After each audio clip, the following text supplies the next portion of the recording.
मंगलम्।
रसिक श्रोते हो, नमस्कार. श्री संस्थान गोकर्ण पर्तगाळ जीवोत्तम मठामध्ये चातुर्मास सेवेच्या निमित्तानं आयोजित आणि स्वस्तिक प्रस्तुत भक्तिभाव या कार्यक्रमामध्ये पुन्हा एकदा तुम्हा सर्व रसिका मायबाप श्रोत्यांचं आणि भक्तगणांचं अगदी मनपूर्वक स्वागत. रसिको, आपल्यावर संस्कारच असा आहे की नाम विठोबाचे घ्यावे आणि मग पाऊलं टाकावे. शुभ कार्य करणार असाल आधी ईश्वराचं नाव घ्या आणि मग सुरुवात करा. आणि त्याच संस्कारानं आजच्या या कार्यक्रमाची सुरुवातसुद्धा आधी ईश्वराचं नाव घेऊन आपण केलेली आहे. सुंदर अशा श्लोकानं आजच्या कार्यक्रमाची सुरुवात झाली. आपण देवतांना वंदन केलं, प्रणाम केला आणि आता हा कार्यक्रम आपण पुढे नेणार आहोत. रसिको, कुठल्याही भक्ताला आपण कधीही जाऊन विचारलं की काय रे बाबा, तुझी काय इच्छा आहे आयुष्यामध्ये, तर तो भक्त, जो खरा भक्त आहे, तो एकच इच्छा सांगतो की त्या ईश्वराची सेवा माझ्याकडून घडत राहू बस. कारण त्या भक्ताची अशी श्रद्धा असते की एकदा का आपण आपली भक्ती सातत्यानं करत राहिलो की आपल्याला देवाच्या चरणांपाशी जायची गरज भासत नाही, तर आपल्या भक्ती रूपानं तो ईश्वरच आपल्याला स्वतः येऊन दर्शन देऊ लागतो. आणि कशा पद्धतीनं स्वतः ईश्वर येऊन दर्शन देतो, आणि ते सुद्धा कुणी एक ईश्वर नाही तर तीन ईश्वर ज्यांनी सृष्टी तयार केली असं आपण मानतो, ते खुद्द ब्रह्मा, विष्णू आणि महेश हे तिघही जण कशा पद्धतीनं एकरूप होऊन दर्शन देण्यासाठी येतात ते सांगणारी गोष्ट आपल्यासमोर मांडणारं एक सुंदर असं पदपुष्प आपण आजच्या कार्यक्रमामध्ये यानंतर पल्लवी पाटील यांच्या स्वरांमधून ऐकूया.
रसिक हो, आपल्या गोमंतकामधील किंवा महाराष्ट्रामधील जे अभंग आहेत ते अभंग आणि कर्नाटकामध्ये जे आपण ऐकतो ते दासरपद यांच्यामध्ये खूप साम्य आहे. साम्य म्हणण्यापेक्षा सुद्धा दोन्हींमध्ये भाव एकच आहे असं म्हटलं तरी सुद्धा ते वावगं ठरू नये. आणि असं का बरं? कारण जरी भाषा वेगळी असली, संत मंडळी वेगवेगळी असली, जरी प्रांत वेगळा असला तरीसुद्धा आराध्य दैवत हे एकच आहे, भक्ती एकच आहे. आणि भक्ती करण्याचं माध्यम आणि भक्तीतला जो संस्कार आहे आणि ईश्वराला पाहण्यासाठीची जी तळमळ आहे ती तळमळ प्रांतामध्ये एकच असलेली आपल्याला आढळते. आणि म्हणून एखादं दासरपद ऐकल्यानंतर आपल्याला असं वाटतं की अरे, अशाच आशयाचा एक अभंग आपण ऐकलेला आहे बरं का. आणि एखादा अभंग आपण ऐकला तर ज्यावेळी आपण दासरपद ऐकायला लागतो त्यावेळी लक्षात येतं की तोच भाव इथेही आपल्याला आढळतो. इथं मराठीमध्ये आपण भेटीची आवडी उतावीळ मन असं म्हणत तुझ्या चरणांशिवाय आता कुठेही जायची इच्छाच राहिली नाही पांडुरंगा असं म्हणतो. तर कर्नाटकमध्ये आपण त्यावेळी तोरे दुजी विस बहुदे हरी निन्न चरण गळा असं सांगतो. इथं आपण वृंदावनी वेणू असं म्हणतो किंवा बाजाराला विकण्या निघाली दही दूध ताक आणि लोणी असं आपण सांगतो. तर त्याच कर्नाटकमध्ये गेल्यानंतर आपल्याला अडळ पोगोण बारू रंगा कुडी यमुना तीरदल्ली असं म्हणत त्या कृष्णाला बोलावलेली हाक आपल्याला ऐकू येते. आणि इथं आपण गुरूंना किंवा ईश्वराला सांगत असताना समाजामध्ये जे काही वावगं घडतंय त्याच्यावर एकच उपाय आहे आणि तो म्हणजे ईश्वरा तू, गुरु तू असं म्हणताना काय आहे गुरुवरनी जगवने असं म्हटलेलं आपण ऐकतो. तर तेच मराठीमध्ये आल्यानंतर गुरु परमात्मा परेशू असं म्हणत आपण गुरूंचं स्मरण करत असतो. आणि तोच गुरु परमात्मा परेशू हा मराठी अभंग आता आपण डॉक्टर प्रवीण गावकर यांच्या स्वरांमधून ऐकूया.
परमात्मा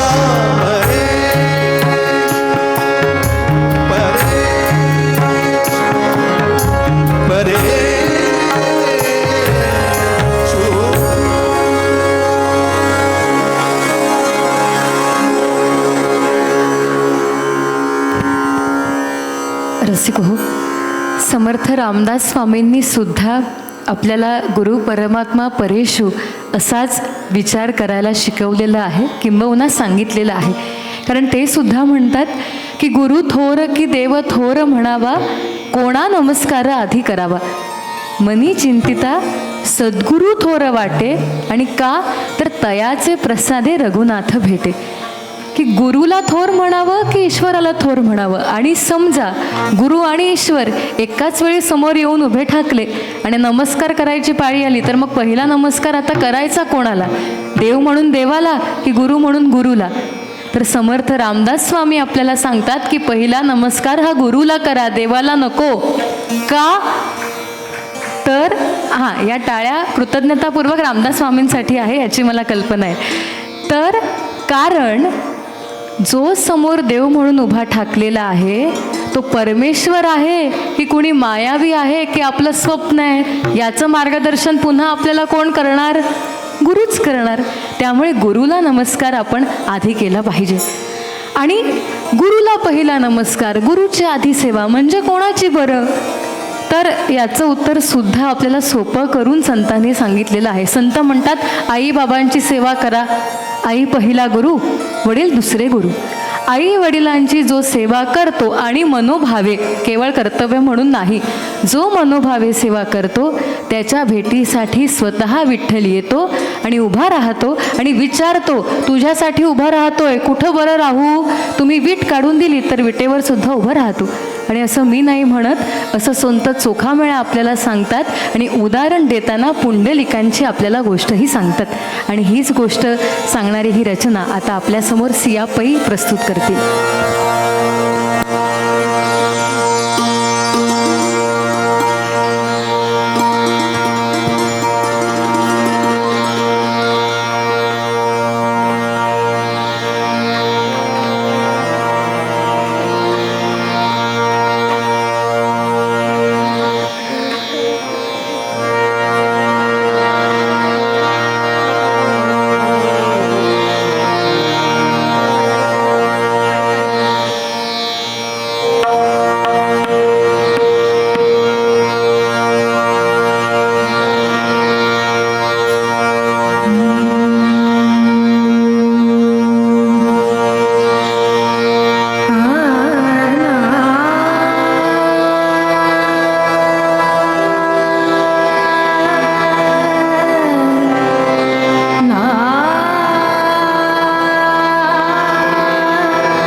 सुखाचे जे सुख चंद्रभागे तटी सुखाचे जे सुख चंद्रभागे तटी सुखाचे जे सुख चंद्रभागे तटी सुखाचे जे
रसिक हो, विठ्ठल रूपी या सुखाचा आशीर्वाद प्रत्येकालाच प्राप्त करावासा कायमच वाटत असतो आणि तो प्राप्त करण्याचे अनेक वरवर सोपे आणि करण्यासाठी कठीण असे मार्ग आपल्याला संतांनी सांगितलेले आहेत. कारण संत म्हणतात त्यांना सोपा वाटायचा तो मार्ग, की ईश्वराची भक्ती करण्याचा एक मार्ग अत्यंत सोपा आहे आणि तो म्हणजे आपलं मन शुद्ध ठेवणं आणि आपल्या मनाची शुद्धी सतत करत राहणं. कुठलाही षड्रिपू, कुठलाही वाईट विचार मनाला शिवूच द्यायचा नाही. आणि ज्यावेळी असं मन आपलं शुद्ध होत जातं मग आणखी त्या ईश्वराला आपल्याला बोलवावं नाही लागत, तो आपोआप येतो असं संत मंडळी सांगतात. आणि हे संतांनी सांगण्यासाठीच संतांनी या अभंगांच्या माध्यमातून आपल्याला उपदेश केलेले आहेत. आणि हे उपदेश माणसाला करत असताना त्यांनी माणसाचा एक अवयव अत्यंत अचूकपणे हेरला आहे आणि तो म्हणजे मन. हे सगळेचे उपदेश संतांनी आपल्याला केलेले आढळतात ते आपल्या मनाला केलेले आहेत, माणसाच्या मनाला. आणि या मनानं काय काय करावं आणि काय काय करू नये, मनानं कसं असावं, मनाने कसं असू नये, हे सगळं संतांनी सांगितलं आहे. आणि असाच मनाला उपदेश करणारा एक अभंग संत ज्ञानेश्वर माऊलींचा यानंतर आपण पल्लवी पाटील यांच्या स्वरांमधून ऐकूया.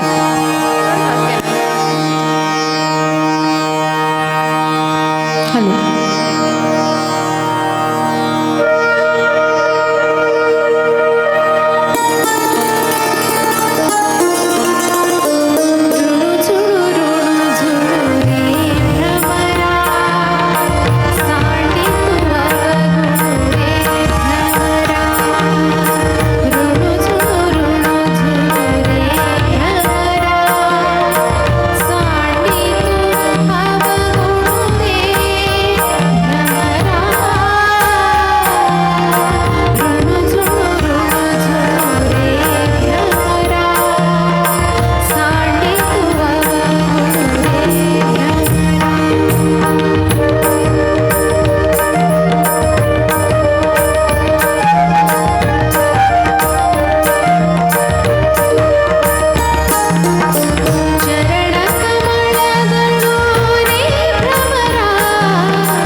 रसिको, ज्ञानेश्वर माऊलींनी जो विचार किंवा संस्कार आपल्याला सांगितला तो जोपासण्याचा एक सुंदर मार्ग आहे आणि तो मार्ग म्हणजे नामस्मरणाचा.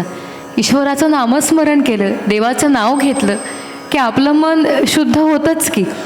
आणि म्हणूनच केवळ असं बोलून आत्ता आपण थांबणार नाही, तर आपण सगळेजण मिळून यानंतर ईश्वरांचं नामस्मरण करणार आहोत, गजर करणार आहोत.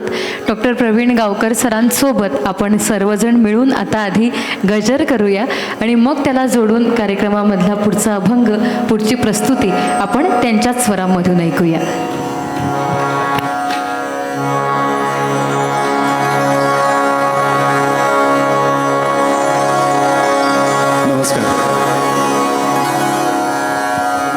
हॅलो.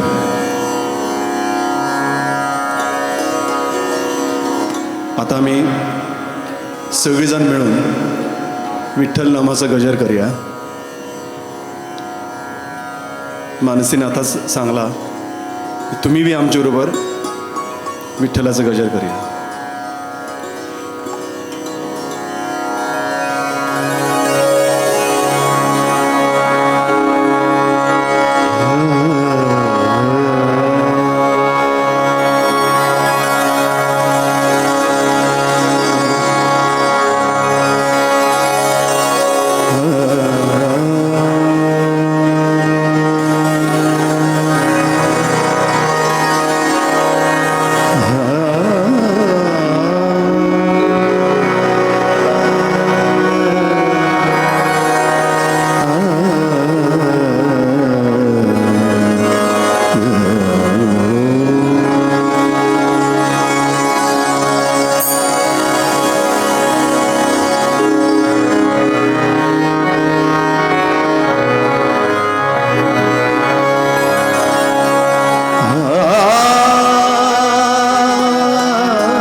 रसिक हो, इतकी सुंदर अशी साथ तुम्ही सुद्धा या गजराला आम्हाला दिलीत आणि त्याबद्दल तुमच्यासाठी यानंतर एक खास भेट आहे.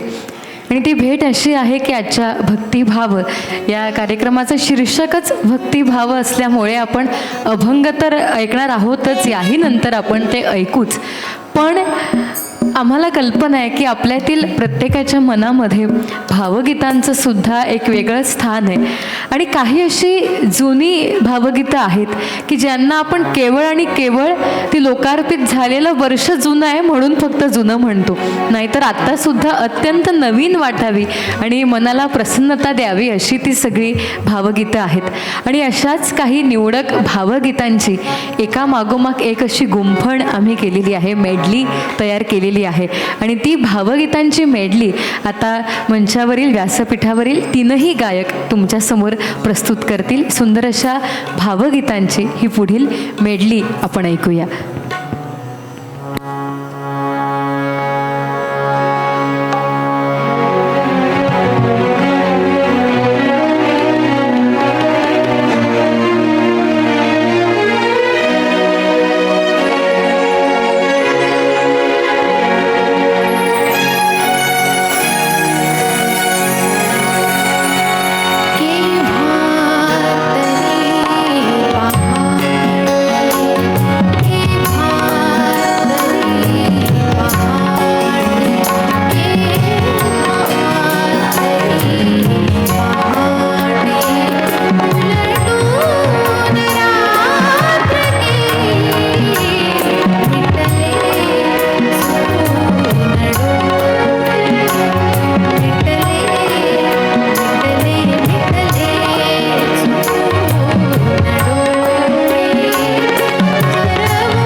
झोपाळ्या वाचून झुलायचे दिवस तुझे फुलायचे झोपाळ्या वाचून झुलायचे स्वप्नात गुंगत जाणे वाटेत विकत जाणे स्वप्नात गुंगत जाणे वाटेत विकत जाणे गाण्यात हृदय रायचे गाण्यात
रसिक हो, डॉक्टर प्रवीण गावकर, पल्लवी पाटील आणि त्यांच्या समवेत सिया पै यांनी ही मेडली प्रस्तुत केली असं मी नाही म्हणणार. आणि का असं म्हणणार नाही, तर त्यांच्या आवाजात तुम्ही ती ऐकलीत असं मी म्हणेन.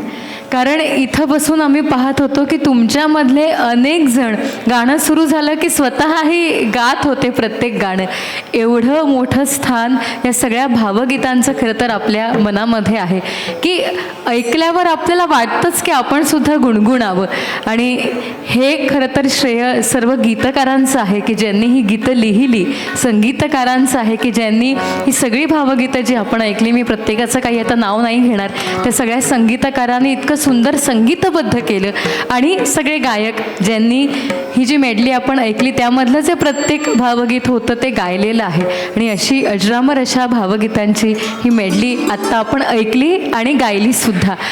रसिक हो, आत्ता जो आनंद तुमच्या चेहऱ्यावर आम्हाला दिसतोय, खरं तर ईश्वराला सुद्धा आणि संतांना सुद्धा हाच आनंद अभिप्रेत होता की ज्ञानेश्वर माऊली असू द्या किंवा मग मुक्ताबाई असू द्या, जनाबाई असू द्या किंवा सगळे संत असू द्या, या सगळ्यांनी ईश्वराकडे मागत असताना हेच तर मागणं मागितलं की सगळ्यांना सुखी ठेव, सगळ्यांना आनंद मिळू दे, सगळ्यांचं कल्याण कर.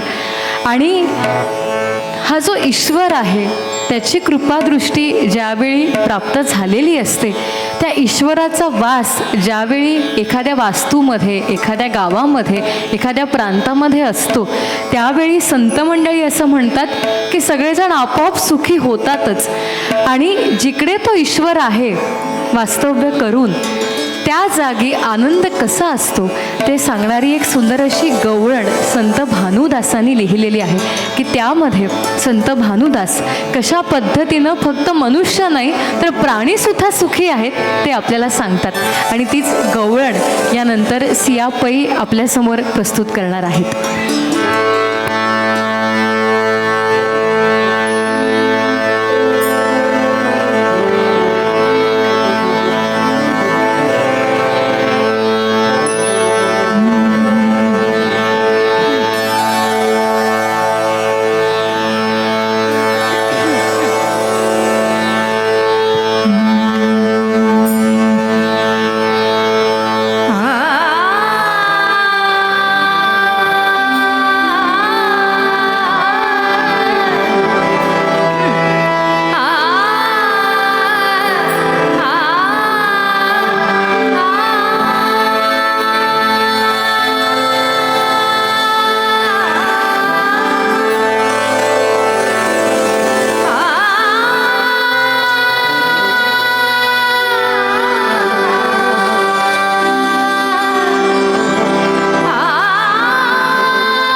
रसिक हो, आजच्या या भक्तिभाव या कार्यक्रमामध्ये आपल्यासमोर डॉक्टर प्रवीण गावकर आपल्या रचना तुमच्यासमोर प्रस्तुत करत आहेत.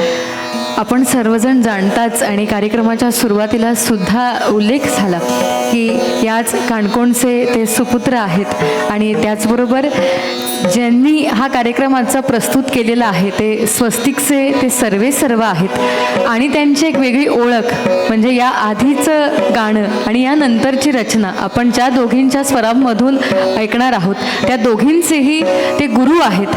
डॉक्टर प्रवीण गावकर यांच्यासाठी आपण जोरदार टाळ्यांचा गजर करूया.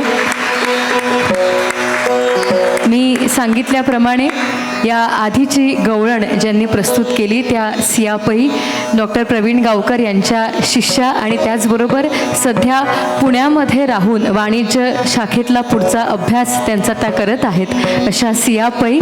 आणि यानंतरची प्रस्तुती आपल्यासमोर ज्या करणार आहेत त्या डॉक्टर प्रवीण गावकर यांच्या आणखी एक शिष्या पल्लवी पाटील. गाणं शिकतातही संजीवन संगीत अकादमीमध्ये आणि त्याचबरोबर संजीवन संगीत अकादमीमध्ये गुरु म्हणून सुद्धा त्या कार्यरत आहेत. अशा पल्लवी पाटील यांच्यासाठी देखील आपण टाळ्यांचा गजर करूया. आणि त्यांच्या स्वरांमधून यानंतर एक कन्नड भजन आपण ऐकणार आहोत. संत पुरंदरदास महाराजांची अजरामर अशी आणि सर्वांना अत्यंत तोंडपाठ असलेली ही रचना आहे. आपण ऐकूया.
रसिको, यानंतर मी विनंती करते चेतन महाले यांना की त्यांनी कृपया व्यासपीठावर यावं. चेतन महाले हे सुद्धा डॉक्टर प्रवीण गावकर यांचे शिष्य आहेत आणि आता आपल्यासमोर ही सर्व मंडळी मिळून एक सुंदर अशी मेडली प्रस्तुत करणार आहेत आणि तीसुद्धा अभंगांची. आपल्या सर्वांच्या आवडीचे लाडके असे जे संतांचे काही अभंग आहेत ते अभंग एकामागोमाग एक सुंदर असे मालेत गुंफून त्या अभंगांची मेडली यानंतर आपण ऐकणार आहोत. पण त्याआधी इतकी सुंदर अशी साथसंगत आत्ताच्या या पदाला ज्यांनी केली त्या सर्वांचं आपण पुन्हा एकदा टाळ्यांच्या गजरात कौतुक करूया. दत्तराज सुर्लकर, दत्तराज शेट्ये, अवधूतचारी, प्रकाश आमोणकर आणि विष्णू शिरोडकर. आणि या सर्व साथीदारांच्या संगतीनं यानंतर मी सांगितल्याप्रमाणे अभंगांची मेडली आपण ऐकणार आहोत.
भजन येती पंढरीच्या माळवंती संत गोळा होती पंढरीच्या माळवंती संत गोळा होती म्हणे नाम घेता म्हणे नाम घेता भक्त होती रंग नाथा घरी नाचे माझा सखा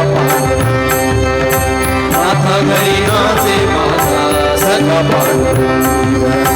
अबीर गुलाल उधळीत रंग अबीर गुलाल उधळीत रंग रंग रंग अबीर गुलाल उधळीत रंग नाथा घरी नाचे माझा सखा नाथा घरी नाचे माझा सखा नाथा घरी नाचे माझा सखा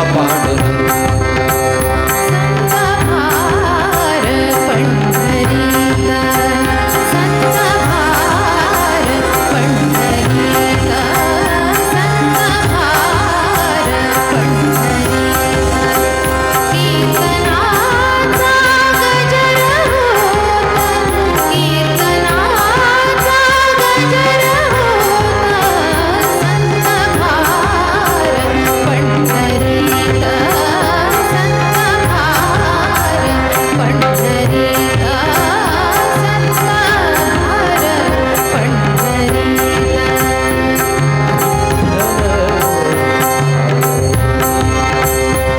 विठ्ठल प्रेम भाव विठ्ठल प्रेम भाव विठ्ठल नामाचा रे भाव विठ्ठल नामाचा रे नाव प्रेम भाव विठ्ठल प्रेम भाव विठ्ठल प्रेम भाव विठ्ठल प्रेम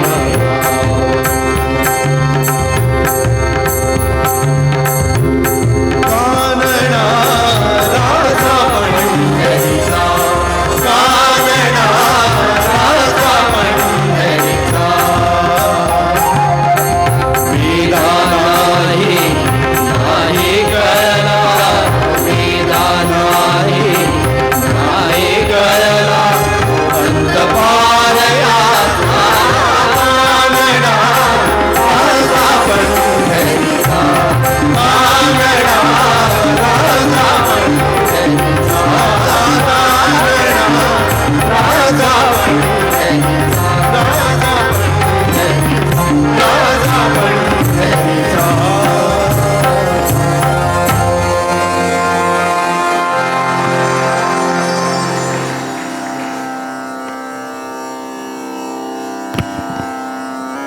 रसिक हो, परमपूज्य श्रीमद विद्याधीश तीर्थ श्रीपाद वडेर स्वामीजींचं आगमन कार्यक्रमामध्ये झालेलं आहे. आम्ही त्यांच्या चरणांवर नतमस्तक होतो, त्यांना वंदन करतो आणि या नंतरचं कार्यक्रमामधलं शेवटचं सादरीकरण तुमच्यासमोर प्रस्तुत करतो. आज चातुर्मास सेवेच्या निमित्तानं भक्तिभाव हा कार्यक्रम आम्हाला इथं सादर करण्याची संधी दिल्याबद्दल सर्वप्रथम तर आम्ही स्वामीजींप्रती कृतज्ञता व्यक्त करतो. त्याचबरोबर चातुर्मास उत्सव समिती जी आहे त्या समितीचे आम्ही आभार व्यक्त करतो. समितीचे अध्यक्ष असतील, इतर सगळे पदाधिकारी असतील आणि समितीचे सदस्य असतील, त्या सर्वांचे आमच्या वतीनं अगदी मनपूर्वक आभार. आणि त्याचबरोबर तुम्ही सगळे भक्तगण इथं उपस्थित राहिलात आणि केवळ कार्यक्रम ऐकला नाहीत तर आमच्याबरोबर गायलात सुद्धा, त्याबद्दल तुम्हाही सर्वांचे आमच्या वतीनं आम्ही आभार व्यक्त करतो. कार्यक्रमाची सांगता आपण कबीर भजनानं करणार आहोत. संत कबीरदास आपल्याला सांगतात, ते म्हणतात की माणसाचं हे जे शरीर आहे ते शरीर म्हणजे एक चादर आहे आणि ही चादर त्या ईश्वरानं स्वतः विणलेली आहे. आणि हे शरीर, ही शरीररूपी चादर त्या ईश्वरानं कशी कशी विणली आणि ती किती क्लिष्ट आहे आणि ते किती कठीण आहे ते आपल्याला सांगतात. आणि मग म्हणतात की जर ईश्वरानं ही चादर विणून आपल्याला दिलेली असेल तर ईश्वरानं कुठल्याही आईच्या पोटी आपल्याला दुसऱ्या प्रती काहीतरी कुकर्म करण्यासाठी जन्माला घातलं असेल का? आणि मग संत कबीरदास म्हणतात की या भूतलावरच्या प्रत्येक मनुष्याचा जन्म हा कल्याण आणि आनंद वाटण्यासाठीच झालेला आहे. आणि तेच कार्य त्या ईश्वरानं आपल्यावर सोपवलेलं आहे की चांगलं करा, कल्याण करा आणि ईश्वराकडे कल्याणाचीच मागणी करा इतरांसाठी. आणि हाच विचार आणि हाच संस्कार करणाऱ्या संत कबीरांच्या रचनेनं भक्तिभाव या कार्यक्रमाची आता आम्ही सांगता करतो. पुन्हा एकदा स्वामीजींच्या चरणांवर नतमस्तक होतो आणि शेवटची प्रस्तुती सादर करतो डॉक्टर प्रवीण गावकर यांच्या स्वरांमधून.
झिनी रे झिनी के राम नाम रस झिनी चरिया झिनी रे झिनी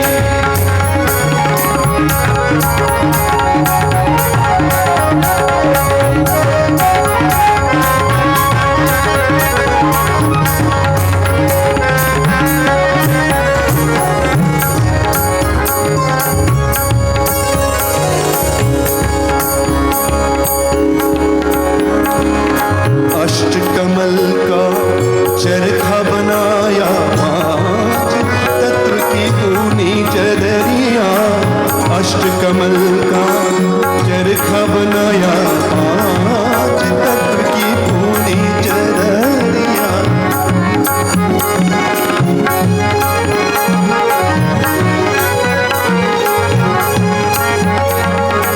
अष्टकमल का चरखा बनाया पाँच तत्व की पूनी नौ दस मास पुनन को लागे नौ दस मास पुनन को लागे मुहूर्त में नीली चदरिया झिनी रे झिनी झिनी के राम नाम रस चदरिया झिनी रे झिनी झिनी झिनी झिनी झिनी रे झिनी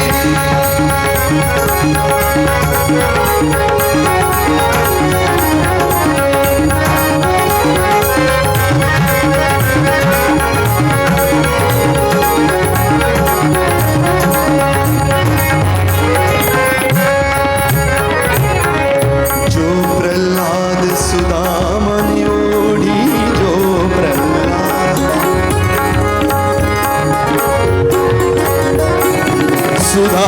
सुदामनि वो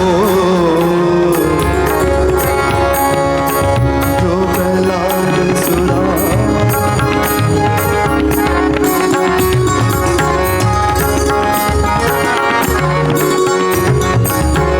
सुदामनि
मंगलम